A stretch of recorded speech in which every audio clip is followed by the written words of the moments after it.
Apocalypse chapitre 20, chapitre 9, du verset 20 à 21. On va lire. Les autres hommes qui ne furent pas tués par ces fléaux ne se repentirent pas des œuvres de leurs mains. Ils ne cessèrent pas d'adorer les démons et les idoles d'or, d'argent, d'airain, et de pierre et de bois qui ne peuvent ni voir, ni entendre, ni marcher. Ils ne se repentirent pas de leurs meurtres, ni de leurs enchantements, ni de leurs débauches, ni de leurs vols. Au lieu de se repentir, comme ils ont vu des choses, qui disent Seigneur, pardonne-nous, on a péché. Non, ils continuèrent encore. La 7e trompette, le tremblement de terre, les éclairs, les coups de tonnerre, le jugement annoncé par cette coupe. Après les 7 trompettes, il y a les 7 coupes. Apocalypse 16, du premier verset au 21e verset. La première coupe a été versée et il y a eu des ulcères sur les gens. La deuxième coupe, la mer changeait en sang. La troisième coupe, les sources changeaient en sang. La quatrième coupe, une chaleur extrême. Ça veut dire qu'au lieu que les gens se repentirent, ils blasphémèrent encore Dieu. Ils insultèrent encore Dieu. Les gens insultèrent encore Dieu. C'est triste. C'est triste. Alléluia. Jéhovah Sabaoth. La Bible dans l'Apocalypse chapitre 16, verset 9, les hommes furent brûlés par une grande chaleur.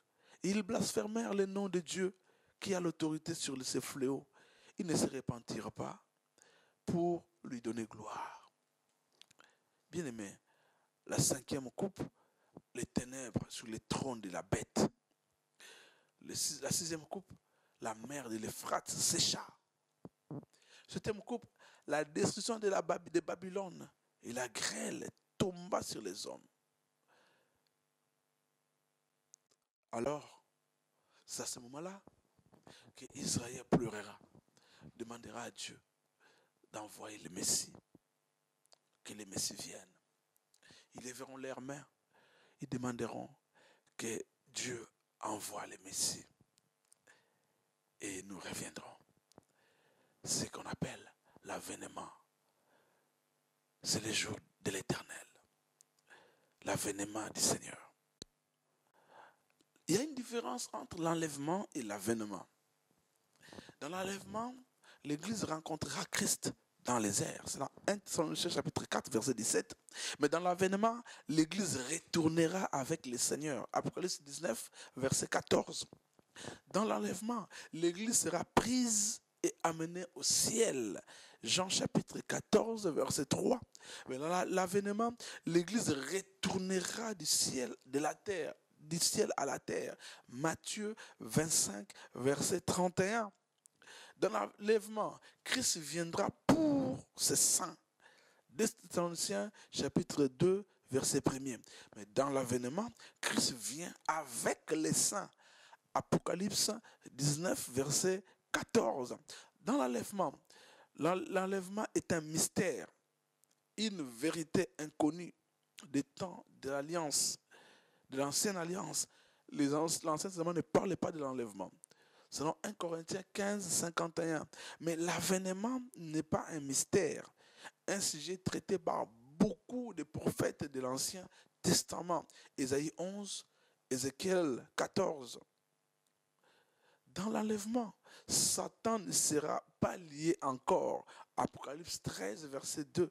Mais dans l'avènement, Satan sera lié. Apocalypse 20, verset 3. Dans l'enlèvement, les chrétiens seront enlevés. 1 Thessaloniciens chapitre 4, verset 17. Mais dans l'enlèvement, les méchants seront ôtés. Matthieu 25, 40 à 47.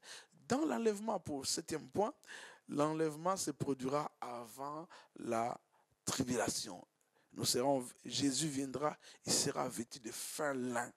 Mais dans l'avènement, se produira après la tribulation.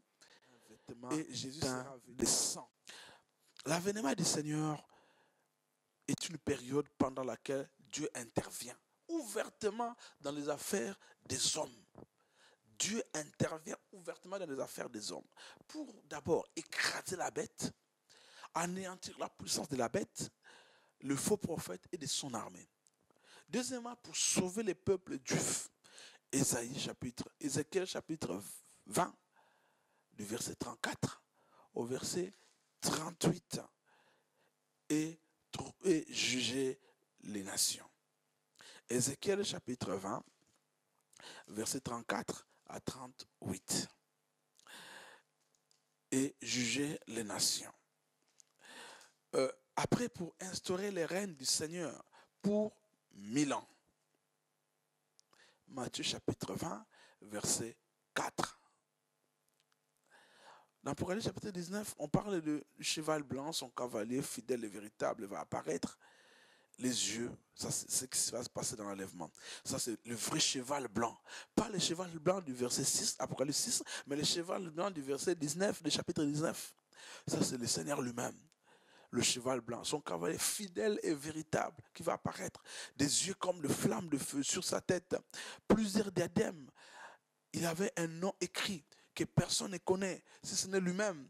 Il était revêtu d'un vêtement teint de sang. Apocalypse chapitre 19, versets 11 à 16. C'est le verset que je vous lisais là. Teint de sang. Un vêtement teint de sang et son nom est la parole de Dieu. Les armées qui sont dans le ciel, composées de l'épouse des anges combattants. Les armées qui viennent avec le Seigneur, c'est l'épouse, c'est nous et les anges combattants. Nous, les suivirent sur des chevaux blancs, revêtus de fin lin, blanc et pur. De sa bouche sortait une épée aiguë pour frapper les nations. Il pètera avec verge et fer et va amener la colère de Dieu. Sur son vêtement et sur sa cuisse était écrit un nom: Roi des rois, Seigneur des seigneurs. Roi des rois et Seigneur des seigneurs. Quand il va venir, il ne viendra pas pour sauver, il viendra pour condamner. Il ne viendra pas comme un agneau, il viendra comme un lion. Dans Apocalypse chapitre 19, verset 17 à 21, le Seigneur descendra et posera ses pieds sur les monts des Oliviers. Selon Zacharie chapitre 14, verset 4. Il viendra soutenir Israël, qui sera attaquée et détruite par les nations. Israël sera abandonné de tous les saints et de tous ses amis. Certainement de tous ses amis. Israël sera abandonné de tous ses amis. Il cherchera le secours de l'Éternel. À la fin de la grande tribulation, la bête va rassembler son armée pour ce grand jour de combat. L'Armageddon, qui se passera sur la montagne de Megiddo. Art, bataille, combat, guerre. Megiddo, c'est une montagne qui est en Israël. J'ai vu cette montagne et une plaine. Et toutes les armées de la terre seront là pour combattre Israël. C'est à ce moment-là que le Messie viendra pour sauver. Ce nom désigne l'ancienne colline de la vallée de Megiddo, à l'ouest du Jourdain, entre la Samarie et la Galilée, dans la plaine de Jezreel. C'est l'endroit prévu pour le rassemblement des armées de la bête et des faux prophètes et de son armée, des myriades, c'est-à-dire de 200 millions d'hommes, cette armée. Selon Apocalypse chapitre 9, verset 16. L'armée que le diable, que la bête va rassembler aura 200 millions d'hommes. Selon Apocalypse chapitre 9, verset 16. Toutes ces troupes seront détruites par la gloire de l'avènement de Christ. Le Seigneur les détruira par le souffle de sa bouche et il l'écrasera par l'éclat de son avènement. J'ai dit Armageddon, c'est Ar qui est combat, montagne, Megiddo qui est massacre. La montagne de Megiddo est en Israël. C'est situé au mont Carmel, en Palestine, en Israël.